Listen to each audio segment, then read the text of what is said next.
In Colossians chapter 1, verses 24 through 29, nestled within an epistle rich in doctrinal depth and practical wisdom, Paul presents a stirring and challenging portion of Scripture that speaks directly to the heart of the believer's journey.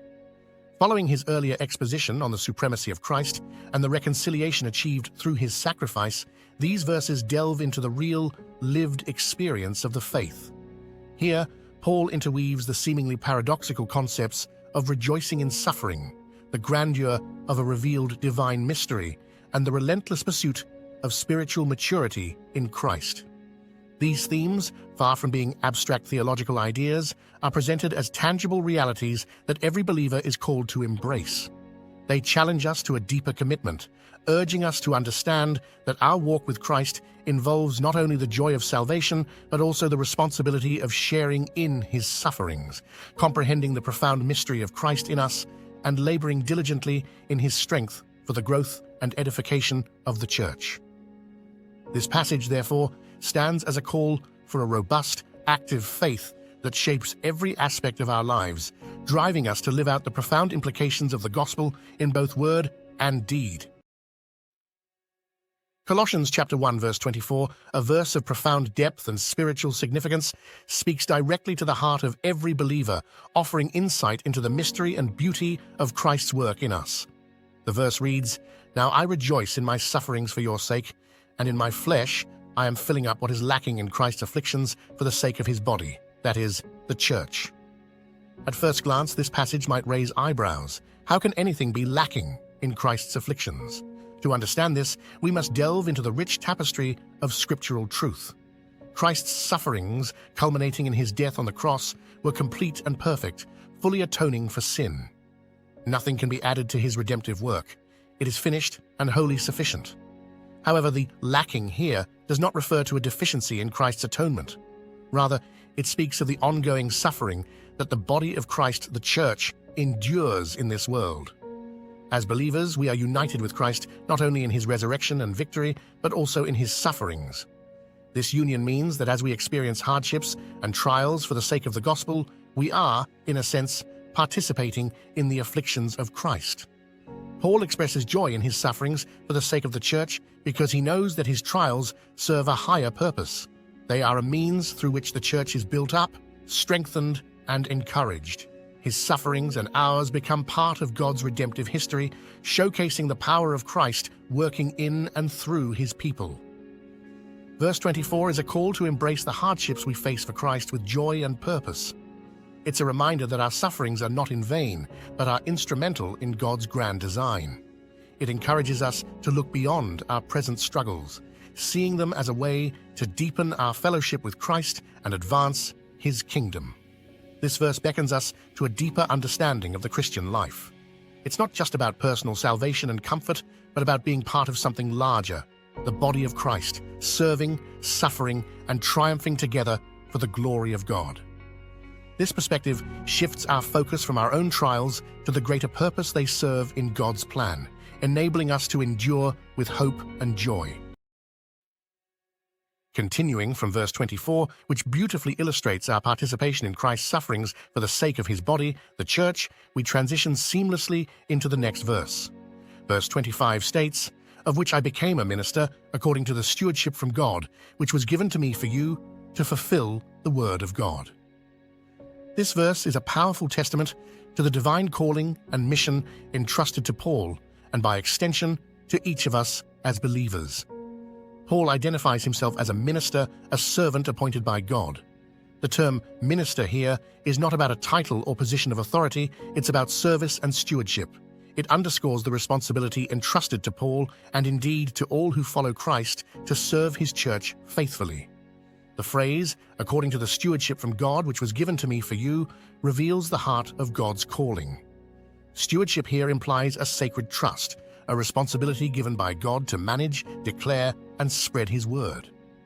This stewardship is not for personal gain or glory, but is given for you, for the benefit of the church, the body of Christ. It highlights the selfless nature of Christian ministry, where the focus is on serving others, guided by God's purposes and plans. Moreover, the purpose of this stewardship is profound, to fulfill the word of God. This goes beyond merely conveying information. It's about bringing the divine message to completion in the hearts and lives of the listeners. It speaks to the transformative power of God's Word, not just to inform, but to change lives, to bring to fruition God's plan of redemption and restoration. In connecting these verses, we see a profound truth. Our sufferings and service are part of a larger narrative. Just as Paul's afflictions contributed to the benefit of the church, his role as a minister was about faithfully executing the task God entrusted to him. Each believer, then, is called to embrace both the hardships and the stewardship given by God, knowing that both are integral to the unfolding of his divine plan. Verse 25 is not just about Paul's apostolic commission. It's a reminder to all believers of our calling to serve, to steward the gospel, and to participate in the fulfillment of God's word. It's an invitation to view our roles in the church not just as tasks or duties, but as sacred trusts from God, designed to advance his kingdom and bring his redemptive plan to completion. Building upon the profound themes in verse 25 about stewardship and fulfilling the word of God, we delve into verse 26, which states, "The mystery which has been hidden from ages and from generations, but now has been revealed to his saints." This verse is a cornerstone in understanding God's grand narrative and his plan for humanity. The term mystery in this context is crucial. In the scriptural sense, a mystery is not something unknowable. Rather, it is a truth that was once hidden, but is now revealed by God. This mystery, which had been concealed for ages and generations, is no ordinary secret. It encompasses the breadth and depth of God's plan for salvation, a plan that spans the entirety of human history. What is remarkable about this mystery is that it was hidden from ages and from generations. This indicates that throughout the epochs of human history, through the various generations, this profound truth remained undisclosed. It was not because God was unable or unwilling to reveal it, but because the timing and unfolding of this revelation were according to his perfect plan and purpose. But the most awe-inspiring aspect is that this once-hidden truth has been revealed to his saints. This revelation was not given to the mighty, the elite, or the wise of this world, but to his saints, to those who are set apart by faith in Christ. This is a radical shift from the expectations of the world, where secrets are often reserved for the privileged few. In God's economy, the most profound truths are given to the humble, to those who come to him in faith. This revelation to the saints is not just about knowledge, it's about relationship and participation in God's plan. As saints, believers are not just passive recipients of this mystery, they are active participants in it. This mystery involves the indwelling Christ, the hope of glory, and the spreading of the gospel to all corners of the earth, breaking down barriers that once seemed insurmountable. In linking this verse with the previous one, we see a seamless continuation of thought. Paul's stewardship and ministry, his sufferings and service, are all part of unveiling this great mystery. Likewise, each believer is called to partake in this revelation. It's not just Paul's story, it's our story as part of the body of Christ. We are entrusted with this revealed mystery, called to live it out and proclaim it, making known the manifold wisdom of God to a world in desperate need of his saving grace. Verse 26 beckons us to marvel at the wisdom of God, who chose to reveal the depths of his love and plan for redemption in a way that defies human wisdom. It invites us to embrace our role in this divine narrative, to cherish the revelation of this mystery, and to live in the light of this profound truth. Continuing from verse 26, we transition to the heart of this revelation in verse 27. The verse reads, "To them God willed to make known what are the riches of the glory of this mystery among the Gentiles, which is Christ in you, the hope of glory." This verse is a breathtaking unveiling of the essence of the mystery. It tells us that God, in his sovereign will, chose to make known the riches of the glory of this mystery, not just to a select few, but among the Gentiles as well. This was a radical, groundbreaking truth, especially in the context of a predominantly Jewish understanding of God's plan. The Gentiles, who were once considered outsiders to the covenant promises, are now fully included in the plan of salvation. This inclusion reflects the boundless grace and mercy of God, extending his love and salvation to all humanity, transcending ethnic, cultural, and national boundaries. But what exactly is this mystery? The answer is profound yet beautifully simple. Christ in you, the hope of glory. This is the crux of the Christian faith, the cornerstone of our belief. Christ dwelling in the believer is not merely a theological concept, it's a living reality. It signifies a union with Christ, a transformative relationship where the believer's identity is found in Him. This indwelling is the source of our hope, not a wishful thinking, but a confident assurance in the glory to come. Christ in you implies that the life we now live is not ours but Christ's. Our thoughts, actions, and our very being are to be reflections of Him. This indwelling Christ is a powerful force, transforming us from within, making us new creations, and enabling us to live lives that glorify God. The hope of glory points to the future reality that believers will share in the glory of Christ. This hope is not just for the life to come. It starts now, in this present life. It's a hope that sustains, empowers, and motivates us to persevere through trials and tribulations, knowing that our future in Christ is secure and glorious. In connecting this verse to the previous ones, we see a clear progression. The mystery, hidden for ages but now revealed, is that through Christ's redemptive work, all people, Jews and Gentiles alike, have access to God.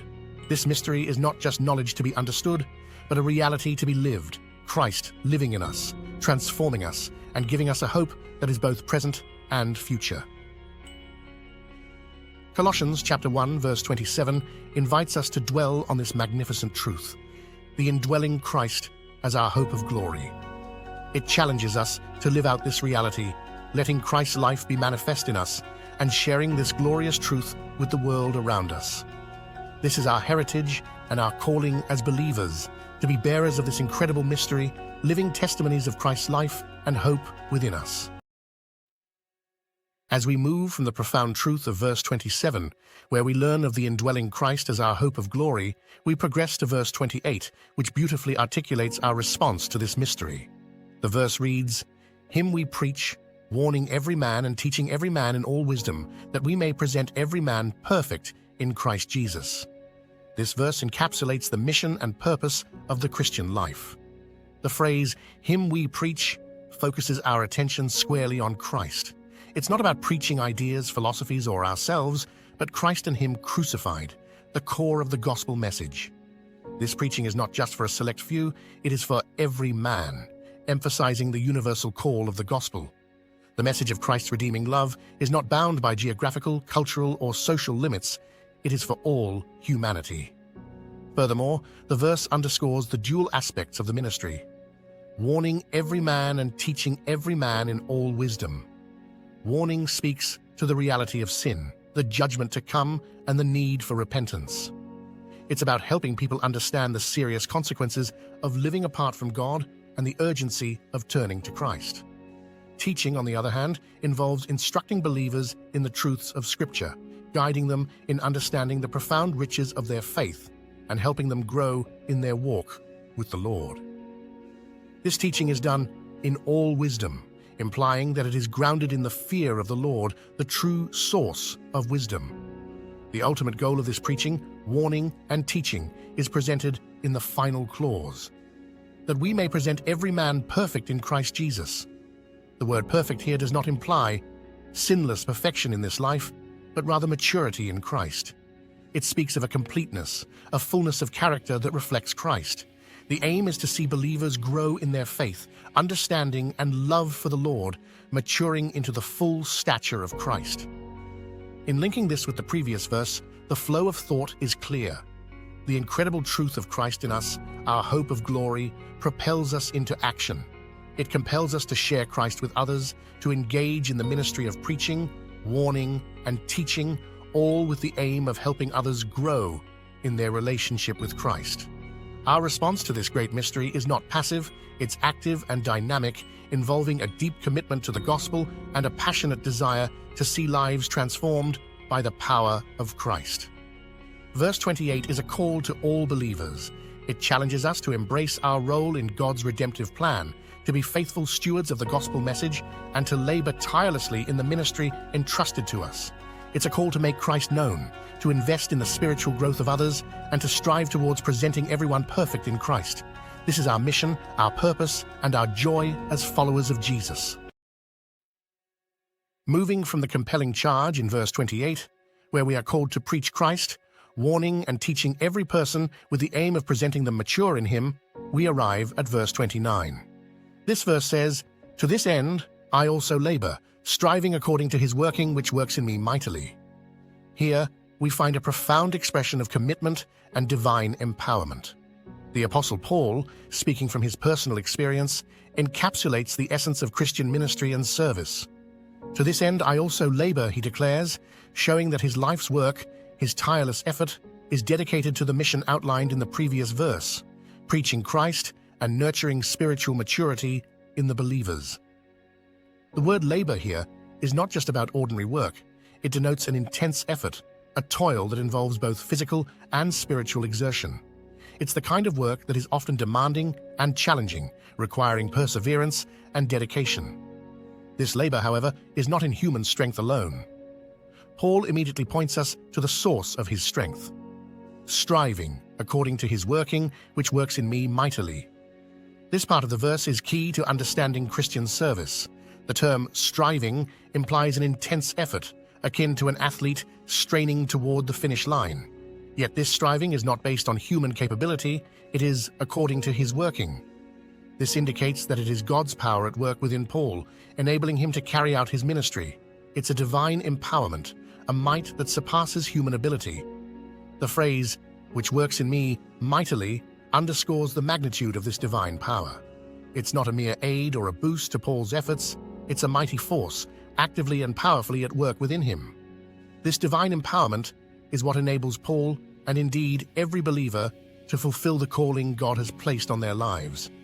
It's a reminder that in our service for Christ, whether in preaching, teaching, or any form of ministry, we are not relying on our strength, but on God's power working in and through us. Linking this verse with the previous one, we see a complete picture of Christian ministry. We are called to a high and holy task to preach Christ and strive for the maturity of every believer. This task is beyond our natural ability, but we are not left to accomplish it in our own strength. God himself empowers us, working mightily within us to accomplish his purposes.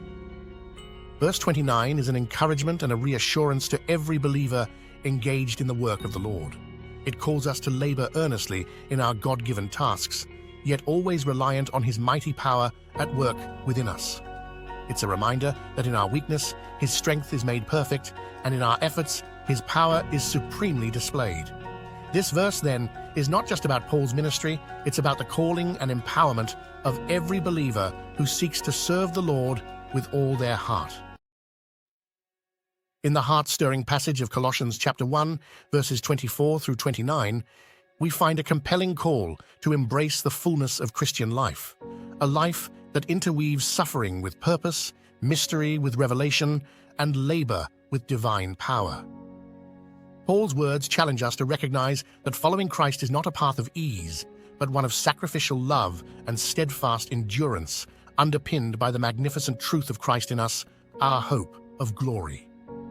This journey demands an unwavering commitment to proclaim the gospel with boldness and wisdom, ever conscious of the high stakes of eternal destiny. It's a journey not undertaken in our strength, but empowered by God's might, encouraging us to persevere in our calling with the assurance that our labor in the Lord is never in vain. These verses, therefore, call us not only to a deeper understanding, but to a life transformed and consumed by the relentless pursuit of glorifying God and making Christ known to every heart and every corner of the world.